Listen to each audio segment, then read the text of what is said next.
Hello, BookTube! Hello, fans of my podcast, Ignore the Bell. You're going to love this episode. This is a crossover episode where film and literature meet. So, there is a new movie. It just got released on Netflix. It is called Velvet Buzzsaw. It was written and directed by Dan Gilroy. He previously directed Nightcrawler, and that was, I think, in 2015. Nightcrawler stars Jake Gyllenhaal and Rene Russo. And Velvet Buzzsaw also stars Jake Gyllenhaal and Rene Russo. The movie has to do with it's set in the art world of Los Angeles, and you've got Jake Gyllenhaal. He plays an art critic, and he's a very prominent, very well-respected critic. And then his circle of friends and acquaintances, they all work within the art community, either as gallery owners or as buyers for private purchasers of art. And so what happens is one of his friends, Josephina, she encounters her neighbor who has passed away. So he's elderly. She sees him lying on the floor within her apartment building. And then she realizes that he has been an incredibly prolific painter and artist for who knows how long, except he's never sold his work. He's never shown it to the public. He's a complete unknown. So she finds out that he wants all of his paintings to be destroyed. He was, in fact, in the midst of this when he died. He had been trying to burn them, and then he died before he could complete this task. There's, I think the film says there's well over 1,000 of them in the apartment. So she rescues them because they're going to end up in the garbage otherwise. So she rescues them. She shows them to Jake Gyllenhaal, a critic, and to other people, and the art world goes crazy. And they just start purchasing these paintings, getting them ready for a sale, and getting buyers in place.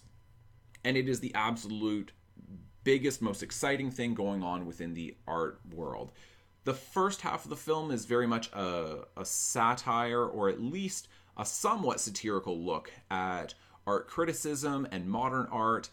And then the second half of the film gets a little bit more supernatural and has more horror elements to it, because what you realize, and this is not really spoiling anything, but there was something very wrong with the man who painted all of these paintings.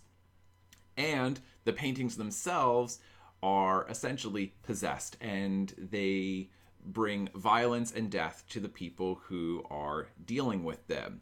So, if you have seen Velvet Buzzsaw, and you loved it, boy, have I got a short story for you.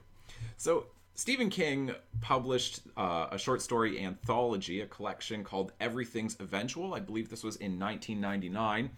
And one of the stories in here is called The Road Virus Heads North. Now, it has to do with a writer who is traveling, and he, I believe, has just left a convention where he was speaking, and he passes by a garage sale. He stops. He sees this painting of a figure who's in a muscle car. He's staring straight ahead, and he's got fangs instead of teeth. And this writer is a horror writer, and he absolutely loves the painting, but everyone else is really disturbed by it. So he purchases it. And of course, the important thing is all sales are final, as in, you now own this. You cannot return it. You cannot exchange it. Whatever comes with the painting, that's now on you. So you start getting a whole bunch of violence and death that's obviously associated with this painting, and the writer is concerned.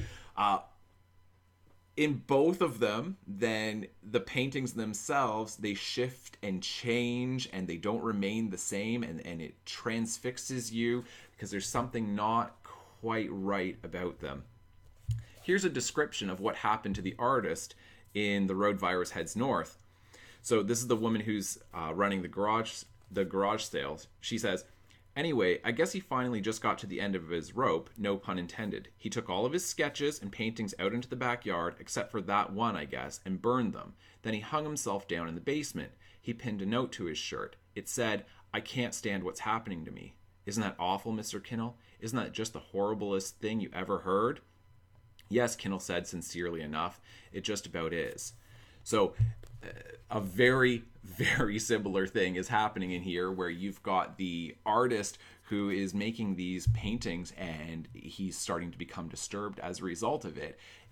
I'm not saying, and I want to be very clear about this, I'm not saying that Dan Gilroy read The Road Virus Heads North and then turned it into Velvet Buzzsaw. I'm absolutely not saying that whatsoever. Just because there's a similarity in plot doesn't mean that there's necessarily a similarity in tone or theme or anything else like that, or characters. Both stories, however, absolutely seem to be interested in the concept of provenance. In other words, what is the history of this object? So, who is the artist who actually made this object? Who have the previous owners been, and what has happened to them? Very much reflecting on this idea of be careful what you buy, be careful what you associate yourself with. It's an interesting theme, especially today, where you get all kinds of outrages and scandals to do with artists, and how do you separate the art from the artist, and what do you do if it turns out that the artist himself or herself is guilty of doing pretty awful things, and you've already set yourself up as being a big fan and champion of their work. This is, of course, taking it to much more supernatural and dangerous and violent ends, where if you do purchase it, if you get too closely involved with it, this will literally, endanger your life. Now, I know that The Road Virus Heads North, it's been adapted into an episode of, I think it was called Nightmares and Dreamscapes, which is the name of a different Stephen King collection, but it got turned into a film episode. I think it was 2006, which is a TNT series. So if you're really interested and you want to keep exploring that, then that'd be a good place to go to as well. But I just figured, for Stephen King fans, if you have read The Road Virus Heads North, you might want to check out Velvet Buzzsaw. If you just watched Velvet Buzzsaw and you're like, I would love to see another take on this idea of haunted art that is incredibly dangerous and the images move, well, you can check out The Road Virus Heads North by Stephen King. I just thought I would bring those things together, and it's just, they're both lots of fun. All right, thanks so much. Bye.